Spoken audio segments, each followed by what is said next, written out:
Hello. Voilà, c'est bon, prophète, tu as la parole. Bonsoir, homme de Dieu. Bonsoir, frères et sœurs. Ça fait plaisir de vous saluer depuis la Suisse où il fait quand même froid. Vous êtes courageux d'être en Europe. En tout cas, que le Seigneur vous bénisse. Et merci Amen. à l'homme de Dieu pour l'invitation que je reçois et que j'honore ce soir. C'est une joie de pouvoir partager la parole de Dieu. Amen. La foi vient de ce que l'on entend et ce que l'on entend vient de la parole de Dieu. Seigneur Jésus, merci parce que tu es vivant, tu règnes et nous sommes ton Église, Seigneur. Nous allons nous poser captifs au besoin de la parole de Dieu et nous proclamons que là où est le Seigneur, là est la liberté. Nous proclamons le sang de Jésus, le sang de Jésus sur chacun d'entre nous. Nous proclamons le tout accompli à la croix. Nous proclamons que sur cette plateforme et dans nos vies, Satan est vaincu et que Jésus-Christ est Seigneur à la gloire de Dieu le Père. Amen. Merci de nous parler, merci de nous fortifier, merci d'agir au-delà que nous pensons, imaginons et demandons. Au nom de Jésus. Amen, amen. Amen. Voilà. Alors, cette année 2026 qui commence, c'est quelque chose de merveilleux parce qu'on va traverser cette année 2026 comme on va traverser l'année 2025. Il y aura des surprises, mais il y aura surtout la présence de Dieu et c'est ça qui fait notre force. Hein. Dieu dit, fait différence entre celui qui le sert et celui qui ne le sert pas. Donc, on va avoir une différence entre les enfants de lumière et ceux qui ne connaissent pas encore Dieu. Voilà. Donc, le titre du message de ce soir, ce sont les ennemis de ta destinée. Le titre du message de ce soir, ce sont les ennemis de ta destinée. Amen. Amen. Alléluia. Amen. Amen. Donc, Dieu nous a créés pour nous sauver. Et il nous a sauvés, on a passé des ténèbres à la lumière, nous avons reçu l'Esprit de Dieu, nous avons reçu le baptême de cet esprit pour ceux qui l'ont reçu. Et puis maintenant, nous ne sommes pas là sur la terre comme dans une salle d'attente, on attend tous les jours que Jésus revienne. Non, nous sommes sur terre pour glorifier son nom, pour l'adorer et pour le connaître et pour détruire les œuvres du malin. Et nous sommes sur terre pour être des adorateurs au premier, mais aussi découvrir qu'on est des fils et des filles du Très-Haut. Des fils et des filles que notre Père Céleste aime et qui nous a créés afin que nous puissions accomplir pleinement sa volonté. Et il a mis chacun dans nos vies une destinée. Avant le ciel, il y a des étapes. Je suis content que j'irai au ciel, gloire à Dieu, car c'est ce qui est le meilleur pour l'apôtre Paul. Mais nous avons des choses à faire. Parce qu'il est écrit dans la parole de Dieu que l'œuvre de chacun sera examinée. Et si elle passe le test, il y aura une récompense, ou sinon, on sera sauvé comme au travers du feu. Alors c'est bien de pouvoir voir notre destinée, notre vie, pas de la peur, mais donc sachant que nos œuvres vont passer par un contrôle céleste au travers de notre Seigneur. Mais on n'est pas sauvé par les œuvres, on fait des œuvres parce qu'on est sauvé. Hein, c'est totalement différent. Nous sommes des hommes et des femmes qui ont passé les ténèbres à la lumière et nous sommes appelés à une destinée glorieuse. Amen.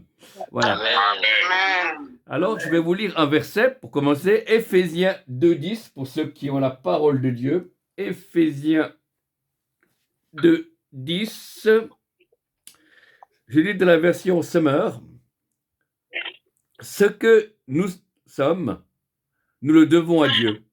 Car par notre union avec le Christ, Dieu nous a créés pour une vie riche d'œuvres bonnes qu'il prépare à l'avance afin que nous les accomplissions. Je répète, ce que nous sommes, nous le devons à Dieu, car par notre union avec le Christ, Dieu nous a créés pour une vie riche de bonnes œuvres qu'il a préparées d'avance afin que nous les accomplissions. Amen. Voilà. Amen. Donc il y a aussi des barrières, des obstacles, parce qu'il y a des gens qui se contemplent du salut et du baptême de Saint-Esprit et aller au culte tous les dimanches et donner la dîme. Et après ils vivent leur vie comme les gens du monde et ils vont seulement au culte le dimanche ou ils vont encore une fois en semaine faire un petit tour de réunion de prière. Voilà.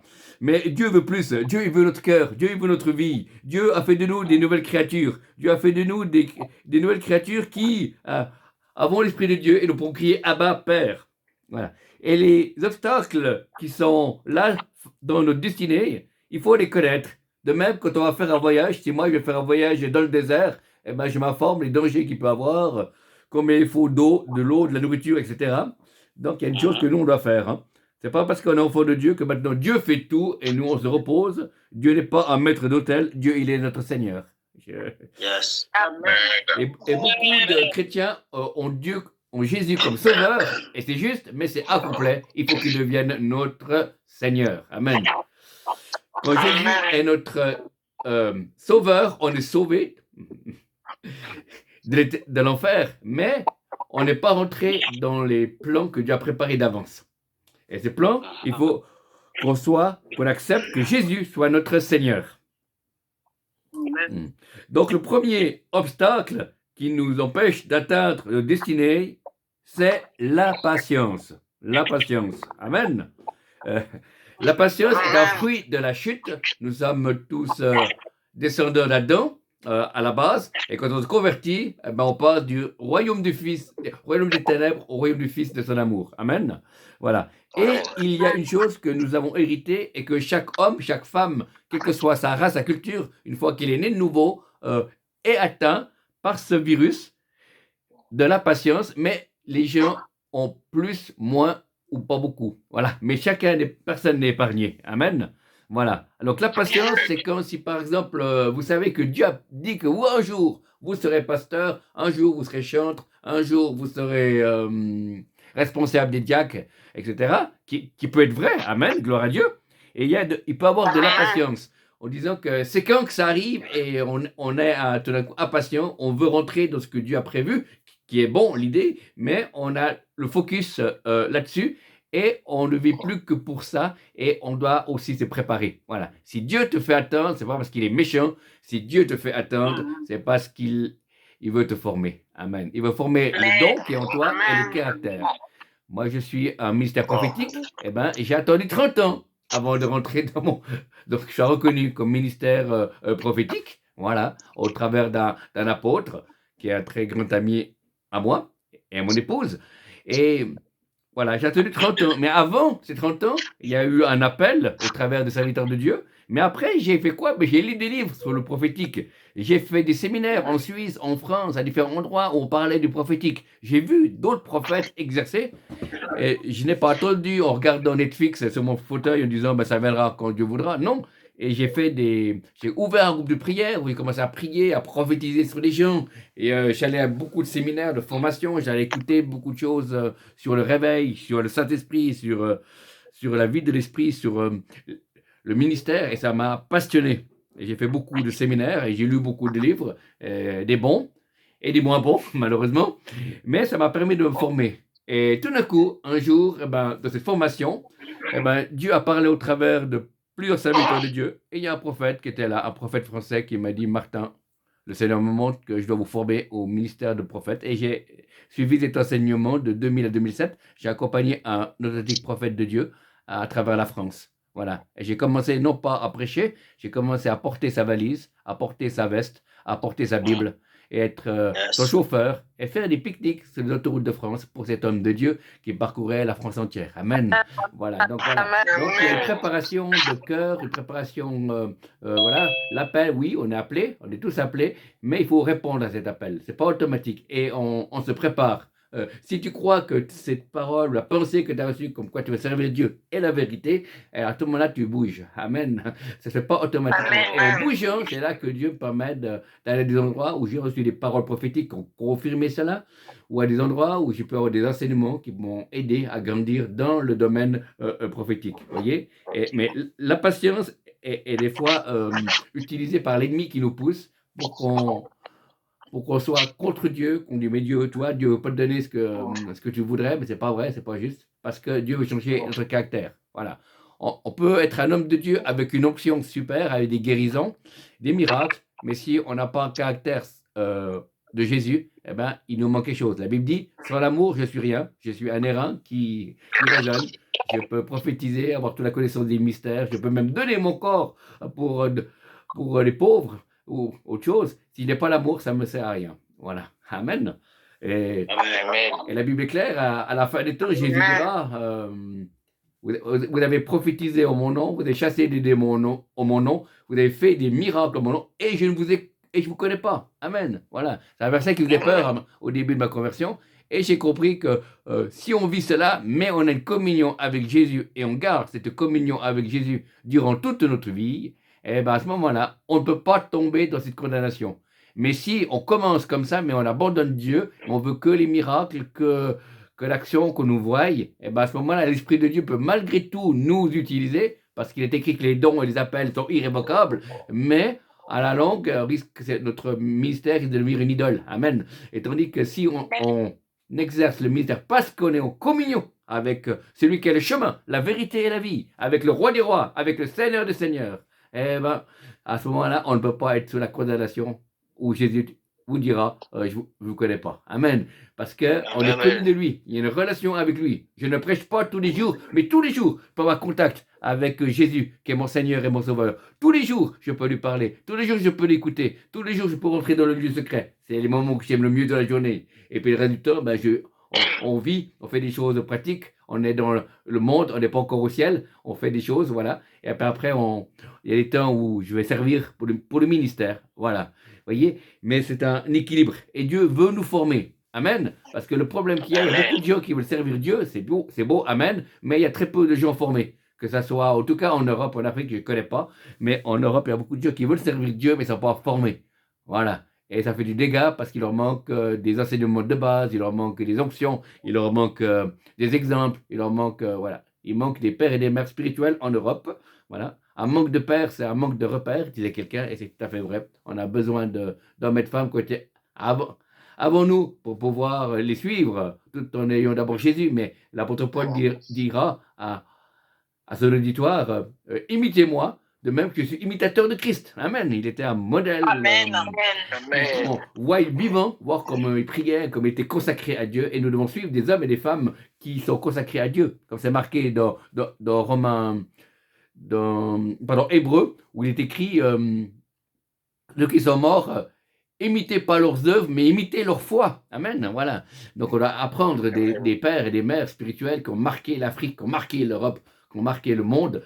Et voilà. On doit apprendre, on lit des livres, on voit des vidéos, on voit des différentes choses, on apprend d'eux parce qu'ils ont découvert, ils ont fait des percées, ils ont été des instruments puissants des mains de Dieu. Et grâce à leurs écrits, grâce à leurs vidéos, à leurs enseignements sur papier, au PDF, eh ben, on peut voir comment ils pensaient sur la guérison, sur le monde des esprits, le paradis, etc. Amen. Et on a besoin d'enseignement des autres, amen, pour aller plus loin. Si quelqu'un, un homme de Dieu, qui soit apôtre ou prophète ou n'importe quel ministère, dit à un moment donné, je connais tout, et attention, c'est l'orgueil qui prend. Et l'orgueil précède la chute, avec l'humilité précède la gloire. Moi, j'aime bien aller écouter les autres serviteurs de Dieu, que je connaisse ou je ne connais pas, et j'apprends encore, et je suis encore heureux, mais je donne ce que j'ai. Je continue à avancer en bas de gloire en gloire. Donc, la patience est le premier obstacle qui nous empêche de pouvoir rentrer dans la destinée que Dieu a prévue. Le deuxième obstacle, c'est la vue physique. C'est la vue physique, voilà. C'est la vue physique.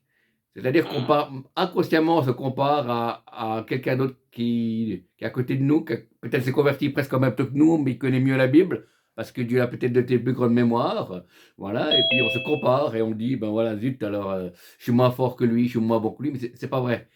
La vue, ça nous trompe, c'est le pire ennemi du visionnaire, disait quelqu'un, la vue physique. Non, parce que Dieu il dit, l'homme prend garde à ce qu'on voit, mais le Seigneur regarde au cœur. Amen. Dieu veut ton cœur. Amen. Voilà.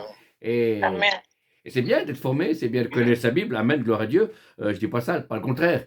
Mais la vue, des fois on voit un autre, quelqu'un qui est presque en même temps que nous, que le Seigneur élève, on lui dit maintenant il est responsable de la chorale, ou responsable de chantre, ou responsable pasteur de jeunesse, etc. Et puis nous on aurait aussi voulu, parce qu'on est presque en même temps que lui, et c'est lui qui passe, et voilà. Et par la vue, on dirait, mais qu'est-ce que j'ai fait? Pourquoi c'est pas moi, etc. Il y a des questions, on s'auto-accuse, voilà. On accuse Dieu, voilà, non.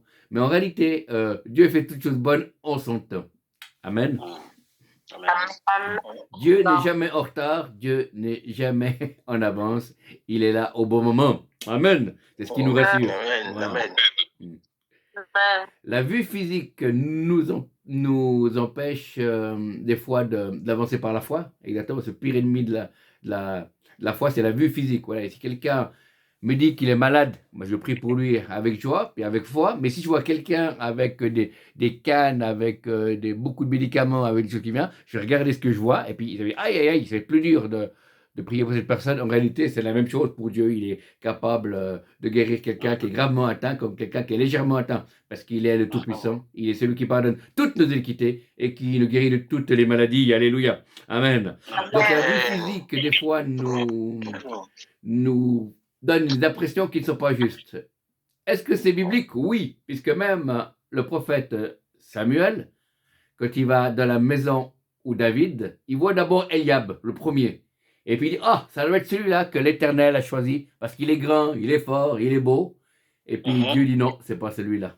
Et là, il est étonné. Et finalement, c'est David qui a été choisi. Mais c'est intéressant que la vue l'a trompé, là, parce qu'il ne s'attendait pas que ce soit David, le petit, mais il pensait que c'était Eliab qui était grand, fort et beau.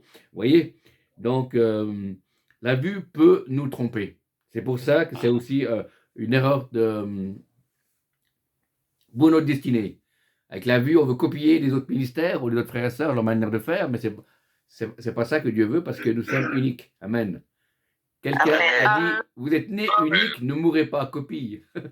Voilà. Donc, on est nés uniques, on ne faut pas qu'on meure copie, on est tous différents. Tous les prophètes sont différents, tous les pasteurs sont différents, tous les apôtres sont différents, tous les chants sont différents, parce qu'on n'est pas des copies-coller, on est des hommes et des femmes avec un cœur, des hommes et des femmes avec des faiblesses, des hommes et des femmes avec des blessures que Dieu guérit. Amen. Alléluia. Amen. Et les dons et les appels sont parfaits, mais simplement, nous, on vient de plus en plus guéris, amen, de nos cœurs. On vient de plus en plus sanctifiés, amen, car sans sanctification, personne ne verra Dieu. Et c'est pour ça que le don s'améliore, parce qu'il passe plus, il y a plus de Jésus et moins de nous. Amen. C'est le prophète Jean-Baptiste qui dira, il faut que je diminue et qu'il croisse. Amen. Voilà. Moins de nous et plus de Jésus. Moins de nous et plus de Jésus dans nos vies, dans nos ministères, dans nos églises, dans nos rassemblements. Plus de Jésus et moins de nous. Amen. Donc on a vu qu'il y avait la patience qui était le premier obstacle. Le deuxième obstacle, c'est la vue physique. Et le troisième obstacle, c'est le manque de foi. Amen. La Bible dit, sans la foi, il est impossible de plaire à Dieu. Voilà. Alors, sans la foi, c'est un problème parce que la foi, ça plaît à Dieu. Et la foi, c'est la monnaie du royaume de Dieu. Amen. Pas la monnaie physique, c'est la monnaie. Voilà. Voilà. Et la foi vient de ce que l'on entend. Est-ce que tu veux de la parole de Dieu?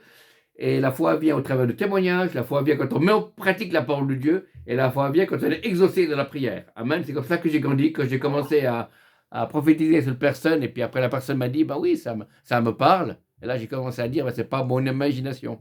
La première fois que j'ai vu quelqu'un guéri de mal de tête, c'est au début que je commençais, eh ben, au début, je ne croyais pas. Je dis, mais c'est vrai, t'es vraiment guéri. J'ai dit ça pour faire plaisir. Non, non, j'avais mal à la tête, mais je n'ai plus mal. Vous voyez? Donc, quand on voit la parole de Dieu en pratique, eh ben, ça nourrit notre foi. Et quand il y a eu plusieurs petites guérisons, ou des guérisons moyennes, eh ben, c'est comme des convictions qui viennent en nous. Amen. Je sais que je sais. Voilà. Et même si quelqu'un vient à notre frère avec une théologie qui dit que Dieu ne guérit plus, tu sais qu'au fond de toi, tu as prié pour quelqu'un et les malades ont été guéris. Selon Marc 16, ils imposeront les mains aux malades et les malades seront guéris. Alléluia. Gloire à Dieu. Amen. Donc, le manque de foi nous empêche de recevoir. Voilà. Si je dis à quelqu'un, par exemple, bah, tu seras chantre à partir de l'année prochaine, parole de Dieu pour toi, et puis la personne ne croit pas, voilà, elle risque de manquer sa destinée parce qu'elle ne va pas se préparer ou laisser Dieu la préparer. Voilà. Ça reste une information, qu'elle croie ou pas. Voilà. Amen. Amen. Amen. Voilà. Donc, c'est juste, on fait tout par grâce, mais nous avons un travail. Voilà. Et certaines personnes croient que c'est automatique, qu'ils peuvent vivre n'importe comment, faire n'importe quoi, et puis de toute façon, Dieu les a appelés, donc à un moment donné, ils vont sortir transformés, sanctifiés et prêts pour le service, et c'est pas vrai. Il y a une préparation. Amen. Alléluia. Préparation du cœur, préparation du caractère, préparation par le don, par le service. Amen. Amen. Voilà. Moi, j'ai servi Dieu en dehors de mon travail. Puis après, j'ai avancé dans le ministère, j'ai commencé à rentrer. Je n'avais pas encore le titre, mais je faisais la fonction de ministère prophétique. Et après, j'ai pu travailler à mi-temps. voyez, donc je n'étais pas encore voilà, à plein temps, mais j'étais à mi-temps là-bas, à cette époque-là. Et Dieu, après, Dieu va de gloire en gloire. Amen. Dieu nous connaît, Dieu sait quels sont les chemins. Certains quittent le travail séculier, puis tout de suite ils sont à plein temps pour Dieu. D'autres quittent le travail séculier, ils sont à mi-temps d'abord, puis après ils sont à plein temps. Voilà. Il y a ceux qui travaillent à 80%, puis ils gardent un jour pour Dieu. C'est aussi une manière.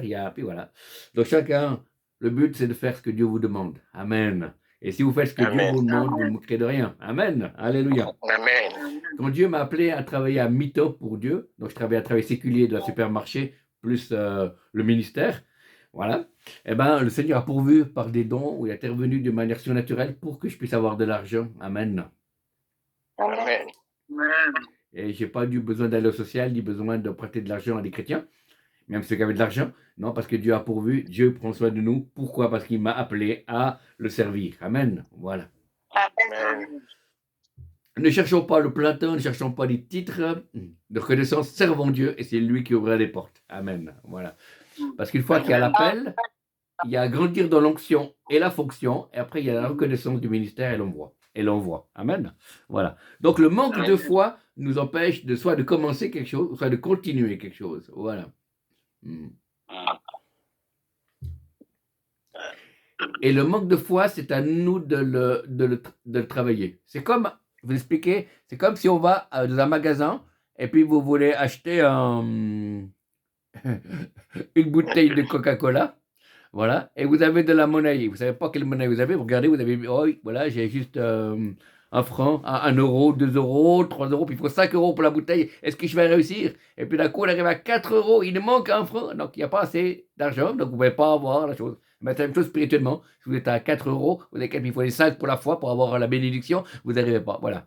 Qu'est-ce que vous allez faire? Ben, vous allez chercher chez vous, vous cherchez de l'argent, vous lisez la Bible, vous priez, vous demandez la prière, vous grandissez, et puis à coup, tac, vous recevez une pièce de plus qui manquait, et vous étiez à 4 euros, maintenant vous avez reçu 1 euro de plus, et vous êtes à 5, et ça correspond au prix que Dieu veut, spirituellement, et il vous le donne. Amen. Alléluia. Mais Dieu ne va pas descendre le prix à cause de vous. C'est nous qu'on doit nourrir notre foi, qu'on doit grandir. Donc, pour grandir de la foi, comme je vous l'ai dit, il y a de la prière, il y a en lisant la Bible, la foi parce que l'entend, que de la parole de Dieu, en écoutant des témoignages, en mettant la parole de Dieu en pratique, on est exaucé. Voilà. Puis il y a aussi un don de foi. Selon 1 Corinthiens 12 et 14, il y a un don de foi. Voilà. C'est une foi surnaturelle que Dieu donne à ses enfants pour le temps d'une mission ou d'une prédication ou d'un séminaire ou d'une mission. Voilà. Il y a quelque chose de surnaturel, une foi qui vient de Dieu, qui est là, qui a un don de foi, c'est ce qu'elle veut dire. C'est une foi surnaturelle qui est donnée à cet homme, cette femme de Dieu, de manière particulière. Il a une foi plus grande que tous les autres. Amen. Alléluia. Amen. Et puis, il y a une autre foi, c'est qu'elle veut dire une autre foi, F-O-I, c'est la foi d'Éphésiens 2, où c'est marqué, vous êtes sauvés, et cela ne vient pas de vous, c'est la foi qui vient de Dieu, pour être sauvé. C'est Dieu qui nous donne la foi pour être sauvé. Amen. Voilà. Ça, c'est une foi que Dieu donne pour qu'on puisse rentrer dans le salut. Amen. Allez, pour qu'on puisse dire, oui, Seigneur Jésus, viens de ma vie, je crois que tu existes. Je te donne pardon pour mes péchés. Alléluia. Amen. Donc, la foi vient de ce que l'on entend, mais également l'incrédulité vient de ce que l'on entend. Si vous écoutez France Info 24 heures sur 24, avec ce qui se passe en France, ce qui se passe dans les autres pays ou sur la terre, ben, votre foi va diminuer si vous ne lisez pas du tout la Bible ou très peu la Bible.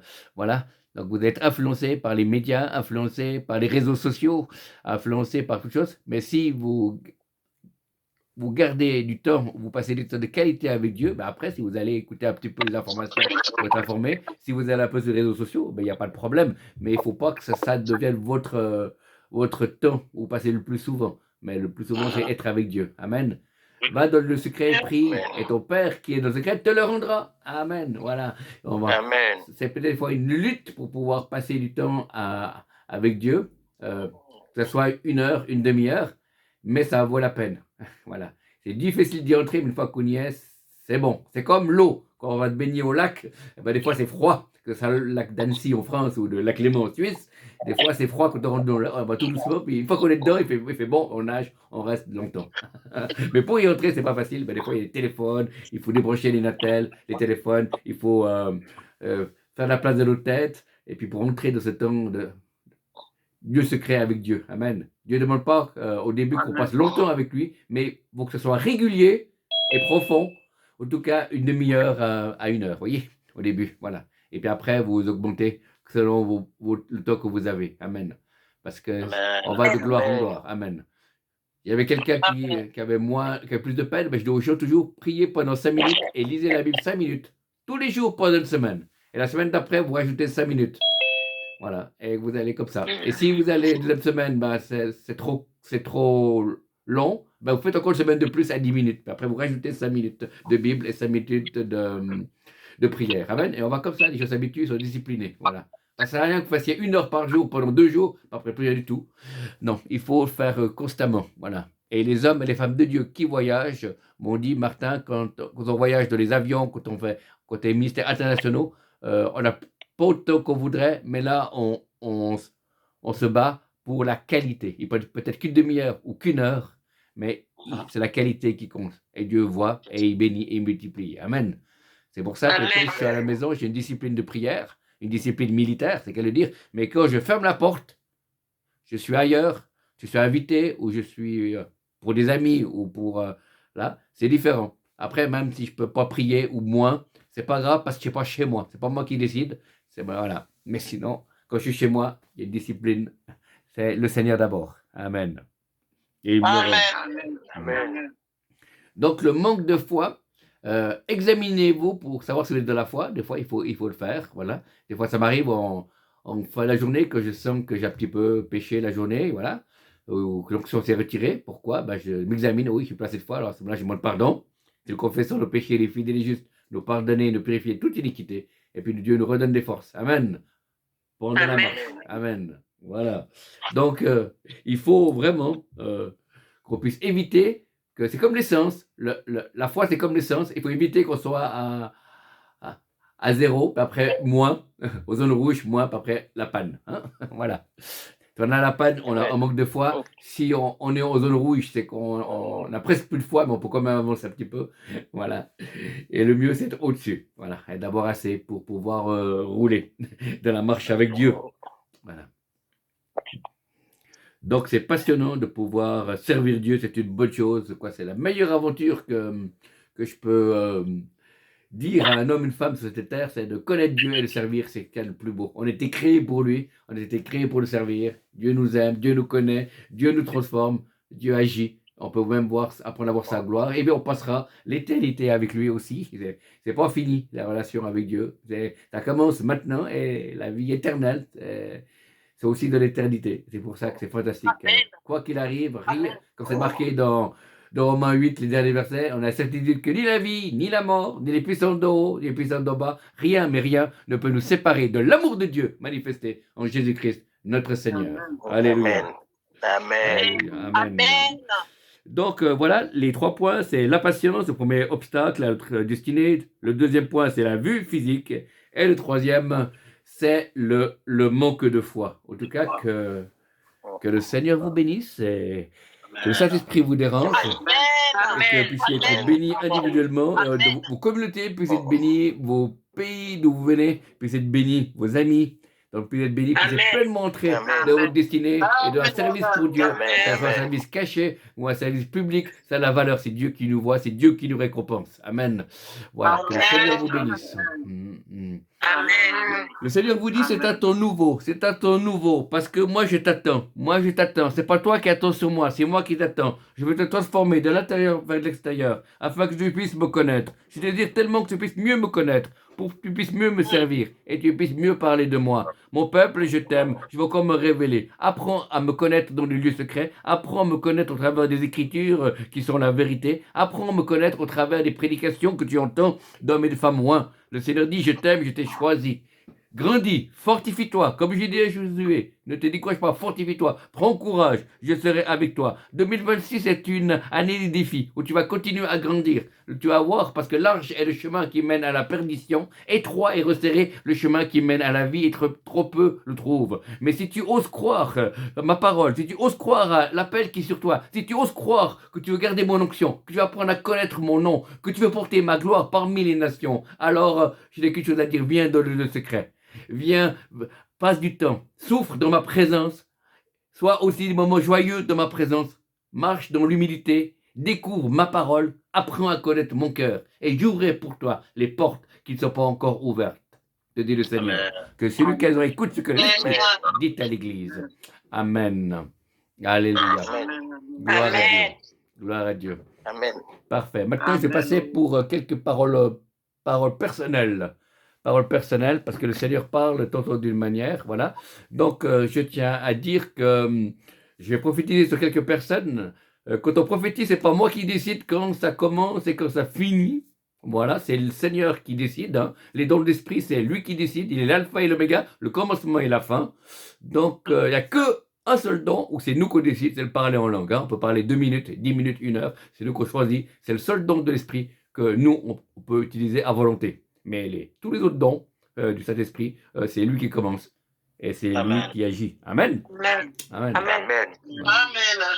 Parce que ce serait nous qu'on pourrait, à ce moment-là, toutes les églises seraient charismatiques. Mais les églises où les gens sont nés de nouveau ne sont pas encore charismatiques, ou peut-être ne seront jamais, mais c'est quand même né de nouveau. Mais voilà, et les dons ne se manifestent pas. Pourquoi? Parce que, voilà, il faut aussi les recevoir, les activer, etc.